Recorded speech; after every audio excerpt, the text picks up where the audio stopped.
केंद्र ए से प्रारंभ करते हुए बारी बारी से केंद्रों ए और बी को लेते हुए त्रिज्याओं 0.5 सेंटीमीटर, 1 सेंटीमीटर, 1.5 सेंटीमीटर व 2 सेंटीमीटर वाले उत्तरोत्तर, देखो उत्तरोत्तर का मतलब होता है एक के बाद एक आने वाले अर्धवृत्तों को खींचकर एक सर्पिल बनाया गया। देखो सर्पिल आप यहाँ पे देख सकते हैं, इस प्रकार से बनाया गया। ठीक है, जैसा कि आकृति 5.4 मतलब ये आकृति में दर्शाया गया है।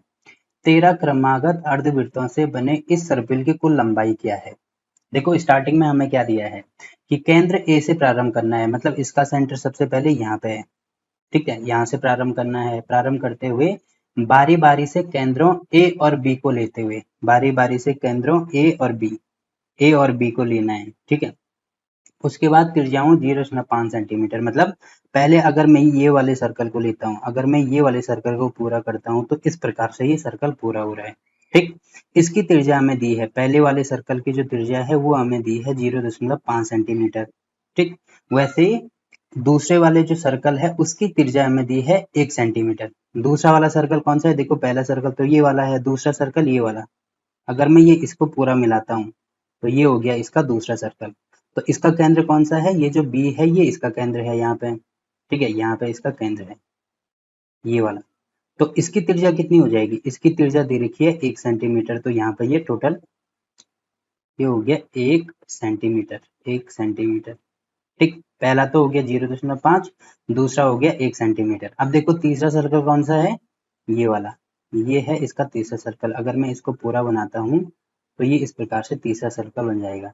और इसका केंद्र कौन सा होगा? ये जो तीसरा सर्कल है उसका केंद्र ये वाला हो जाएगा, यहाँ से शुरू होकर यहाँ तक जाएगा। ठीक है, और इसकी त्रिज्या हमें दी है 1.5 सेंटीमीटर। ठीक है, तो ये सारी चीजें आपको समझ में आ गई होंगी। अब देखो इसमें क्या दिया है कि हमें निकालना है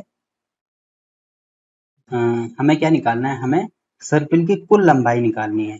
कुल लंबाई का मतलब जैसे एग्जांपल के लिए कोई सर्कल है तो सर्कल की कुल लंबाई कैसे निकालते हैं? कुल लंबाई मतलब जैसे अगर मैं यहाँ पे खड़ा हूँ, ठीक है, तो इस पूरे सर्कल को कैसे नापूंगा? मैं यहाँ पे खड़ा हूँ तो यहाँ से जाऊंगा, दोबारा अगर मैं यहीं पे आता हूँ तो टोटल लंबाई निकल जाएगी। तो टोटल लंबाई क्या होती है इसकी? ये कहलाती है इसकी परिधि। और जो वृत्त है, जो सर्कल है, उसकी परिधि होती है 2 पाई आर के बराबर। बट इसमें क्या दिए हैं? ये सारे क्या हैं? अर्धवृत्त हैं। ठीक है, यानी आधे वृत्त हैं। तो इसका मतलब हम केवल, क्योंकि इसका केवल एक पोर्शन हमें दिया है तो इसका मतलब हम केवल अर्धवृत्त का ही निकालेंगे। तो इसको हमें क्या करना होगा? 2 से भाग करना होगा। तो एक अर्धवृत्त का जो परिधि है वो कितना आ जाएगा? पाई आर आ जाएगा। ठीक है, तो इतनी चीजें आपके समझ में आ गई होंगी। अब देखो मैं इसको यहाँ पे इसको मिटा के आपको ढंग से समझाता हूँ दोबारा। ठीक है, ये सारे मिटा रहा हूँ, ये चीज आपके समझ में आ गई होगी। अब देखो हमें क्या निकालना है कि 13 क्रमागत अर्धवृत्तों से बने इस सर्पिल की कुल लंबाई निकालनी है। तो पहले अगर मैं यहाँ से शुरू करता हूँ तो क्योंकि इसका अर्धवृत्त ये बन रहा है तो आधा सर्कल ये वाला बन रहा है। तो पहले तो यहाँ से लेकर यहाँ तक इसकी लंबाई मुझे निकालनी होगी। ठीक है, तो अर्धवृत्त की जो लंबाई है वो मैंने बोला था कि पाई आर के बराबर होती है। तो ये वाला अर्धवृत्त है पहला, की लंबाई कितनी होगी? इसकी लंबाई भी होगी पाई आर के बराबर। तो पाई इंटू, तो पहला वाला जो वृत्त है उसकी त्रिज्या हमें दी है, मतलब आर की वैल्यू दी है 0.5, तो यहाँ पे हो जाएगा 0.5। ठीक है, ये निकल गई पहले वृत्त की लंबाई, मतलब यहाँ से लेकर यहाँ तक लंबाई निकाली। अब उसके बाद यहाँ से लेकर यहाँ तक कौन से वृत्त की कैसे निकलेगी लंबाई? ये निकलेगी L2 से, यानी दूसरे सर्कल से। और दूसरा सर्कल का भी ये हो जाएगा पाई आर, यानी आधी परिधि निकालेंगे तो ये पाई आर के बराबर होगा। तो पाई इंटू इसमें आर की वैल्यू कितनी है? 1 सेंटीमीटर है, तो यहाँ पे 1 हो जाएगा। ठीक है, वैसे ही यहाँ से लेकर यहाँ तक तीसरे वृत्त से निकालेंगे तो पाई इंटू इसमें आर की वैल्यू कितनी है? 1.5, तो यहाँ पे 1.5 हो जाएगा। वैसे ही अगले वृत्त के लिए तो पाई इंटू 2 हो जाएगा। तो ऐसे करते करते कहाँ तक निकालना है हमें? टोटल 13 क्रमागत अर्धवृत्तों तक निकालना है। ठीक है, तो 13 क्रमागत अर्धवृत्तों तक निकालना है, इसका मतलब n की वैल्यू टोटल किसके बराबर होगी? 13 के बराबर होगी। जैसे L1, L2, L3, L4 total 13 तक जाना है, इसका मतलब n की वैल्यू होगी 13 के बराबर। ठीक है, अब क्योंकि इसमें कुल की बात की है, मतलब टोटल निकालना है, तो इसमें SN वाले फॉर्मूले का यूज होगा। तो SN क्या होता है? n/2 into 2a plus n minus 1 into D. ठीक है। अब देखो आप एक चीज देख रहे होंगे कि यहाँ पे ये एक एपी बन रही है, ठीक है, जिसका पहला पद है जो ए है ये है 0.5 पाई और डी की वैल्यू कितनी है, इसमें से ये माइनस कर दो, यानी पाई में से अगर मैं माइनस करता हूँ 0.5 पाई, तो कैसे माइनस करते हैं, देखो पाई यहाँ पे भी है यहाँ पे भी है, तो अगर मैं पाई कॉमन लेता हूँ तो यहाँ पे होगा 1 माइनस 0.5। अब इसमें से ये माइनस करेंगे तो 0.5 बचेगा, तो 0.5 पाई हो जाएगा, यानी डी की वैल्यू होगी 0.5 पाई। या अगर मैं इसमें से ये माइनस करता हूँ तो पाई तो कॉमन आ रहा है, मतलब अंदर बचेगा 1.5 माइनस 1, तो 1.5 में से एक माइनस करूंगा, यहाँ से भी 0.5 आ रहा है, ठीक है, तो डी की वैल्यू हमने निकाल दी 0.5 पाई।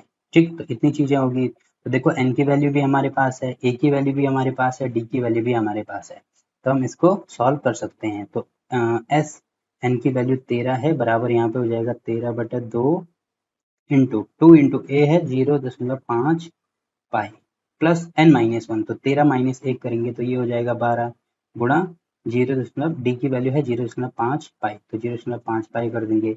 और हमें क्वेश्चन में दिया है कि पाई की वैल्यू हमें 22/7 लेनी है, तो यहाँ पे 22/7 हम कर देंगे, ठीक है, तो ये हो जाएगा 13/2। अब देखो बटे में 2 ये है, तो यहाँ पे भी 2 है, यहाँ पे 12 है, तो 2 से इसको काट दो या कॉमन लेके काट दो, जैसे भी आपको ठीक लगता है, ठीक है, ये हो गया।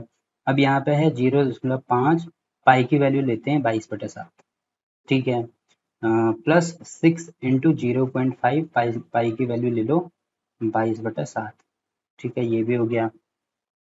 अब इसको सॉल्व कर दो, तो कितना हो रहा है ये 13, 5 दूनी 10 की 0, 5 दूनी 10 और 1 11 और दशमलव का एक स्थान मतलब यहाँ पे आ जाएगा, बटे में 7 है, प्लस अब इसका गुणा कर दो तो 6×5 ये हो जाएगा 30 और दशमलव का एक स्थान है तो यहाँ पे आ जाएगा, मतलब 3 गुणा 22, 22 गुणा 3 करेंगे तो 3 दूनी 6, 3 दूनी 6, तो 66/7 हो जाएगा।